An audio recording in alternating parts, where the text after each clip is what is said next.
नमस्कार। कभी सोचा है हमारे ब्रह्मांड में दो ऐसी शक्तियां हैं जिनका कोई शरीर ही नहीं, लेकिन जिनकी परछाई हम सबके जीवन पर पड़ती है।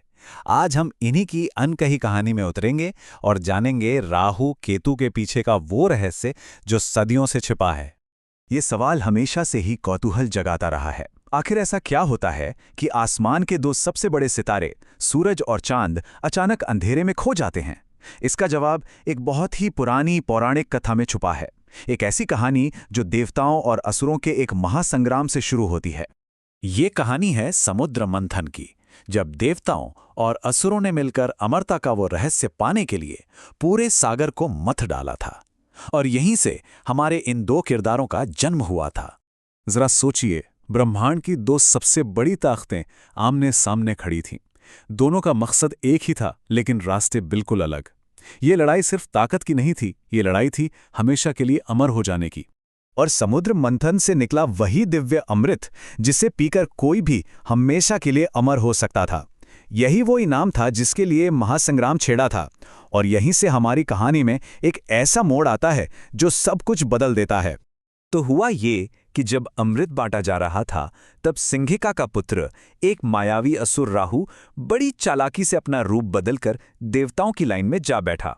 उसने धोखे से अमृत की कुछ बूंदें पी भी लीं, लेकिन उसकी ये चालाकी ज्यादा देर तक टिक नहीं सकी। सूर्य और चंद्रमा ने उसकी असलियत उजागर कर दी।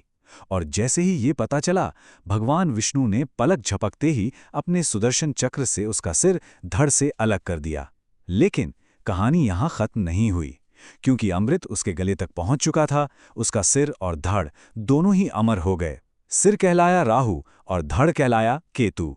और बस उसी एक घटना ने ब्रह्मांड में दो ऐसी शक्तियों को जन्म दे दिया जो आज भी मौजूद हैं। भौतिक रूप में नहीं, पर ज्योतिष की दुनिया में, जिनका असर हमेशा महसूस किया जाता है। ज्योतिष की भाषा में कहें तो राहु और केतु कोई ग्रह या तारा नहीं है, उन्हें छाया ग्रह माना जाता है। यानी ये सिर्फ गणित के आधार पर तय किए गए दो बिंदु हैं, लेकिन इनका प्रभाव किसी भी असली ग्रह से कम बिल्कुल नहीं होता। अब देखिए, सबसे दिलचस्प बात यह है कि ये दोनों एक होते हुए भी एक दूसरे से बिल्कुल अलग हैं। राहु, जो कि सिर है, वो दुनिया की इच्छाओं, भ्रम और भौतिक सुख का प्रतीक है। वहीं केतु यानी धड़, वैराग्य, आध्यात्म और ज्ञान की खोज को दिखाता है। एक हमें बाहर की दुनिया की तरफ खींचता है, तो दूसरा हमें अपने अंदर झांकने पर मजबूर करता है। मान्यताओं के अनुसार राहु और केतु अपनी इस हालत का जिम्मेदार सूर्य और चंद्रमा को ही मानते हैं। इसलिए वो आज भी उनसे बदला लेने के लिए समय समय पर उन्हें निगलने की कोशिश करते हैं। और इसी घटना को हम सब सूर्य ग्रहण या चंद्र ग्रहण के नाम से जानते हैं। देखिए, ये सिर्फ एक पौराणिक कहानी बनकर नहीं रह गई। ज्योतिष में ये माना जाता है कि इन दोनों छाया ग्रहों का हमारी कुंडली और जिंदगी पर बहुत ही गहरा असर पड़ता है। तो चलिए देखते हैं कि ये काम कैसे करता है।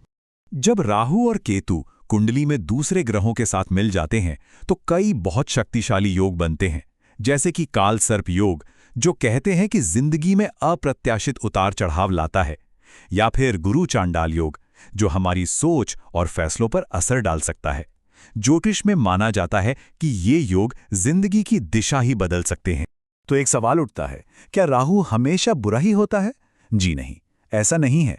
मान्यताओं के मुताबिक जहां एक तरफ राहु भ्रम, झूठ और गलत कामों से जुड़ा है, वहीं दूसरी तरफ यही राहु अचानक से ताकत, शोहरत और दुश्मनों पर जीत भी दिला सकता है। ये एक दोधारी तलवार की तरह है। और केतु भी कुछ कम जटिल नहीं है। वो वैराग्य और ज्ञान का प्रतीक है, जो हमें भौतिक दुनिया से दूर ले जा सकता है। कभी कभी तो आध्यात्मिक रास्ते पर लाने के लिए ये भौतिक नुकसान भी करा देता है। लेकिन अगर सही स्थिति में हो, तो यही केतु हमें अच्छी सेहत, धन और गहरी समझ भी देता है। अच्छा, तो ज्योतिषीय परंपराओं में इन ग्रहों की ऊर्जा को संतुलित करने के कुछ तरीके भी बताए गए हैं। ये सब मान्यताओं पर आधारित हैं, लेकिन सदियों से लोग इन्हें अपनाते आ रहे हैं। तो इन्हें संतुलित कैसे किया जाए? यहाँ कुछ पारंपरिक उपाय दिए गए हैं। मान्यताओं के अनुसार राहु की ऊर्जा को शांत करने के लिए माँ दुर्गा की पूजा और केतु के लिए भगवान शिव की पूजा फायदेमंद होती है। इसके साथ ही कुछ खास रंग, दान और रत्न भी सुझाए जाते हैं। इसके अलावा रोजमर्रा की जिंदगी में भी कुछ बदलाव करने के सुझाव दिए जाते हैं, जैसे घर के दक्षिण पश्चिम कोने को साफ रखना या कुछ विशेष मंत्रों का जाप करना। माना जाता है कि ये छोटे छोटे बदलाव भी इन ग्रहों के प्रभाव को संतुलित करने में मदद करते हैं। लेकिन इन सभी कहानियों, प्रभावों और उपायों से भी परे राहु और केतु हमें जिंदगी के बारे में एक बहुत गहरा सबक सिखाते हैं। ये सवाल हमें एक बार फिर सोचने पर मजबूर करता है। क्या वो सिर्फ अच्छे या बुरे के खांचे में बटे हुए हैं, या फिर उनकी भूमिका इससे कहीं ज्यादा गहरी और बड़ी है? दरअसल राहु और केतु हमारी जिंदगी की यात्रा के दो पड़ाव हैं। राहु हमारी उन सांसारिक इच्छाओं और उस भ्रम का प्रतीक है जिसमें हम अक्सर उलझे रहते हैं, और केतु वो आध्यात्मिक ज्ञान है जहां पहुंचकर हमें असली शांति का अनुभव होता है। वो दुश्मन नहीं, बल्कि एक ही सिक्के के दो पहलू हैं जो हमें भ्रम के अंधेरे से निकालकर ज्ञान के प्रकाश की ओर ले जाने का रास्ता दिखाते हैं।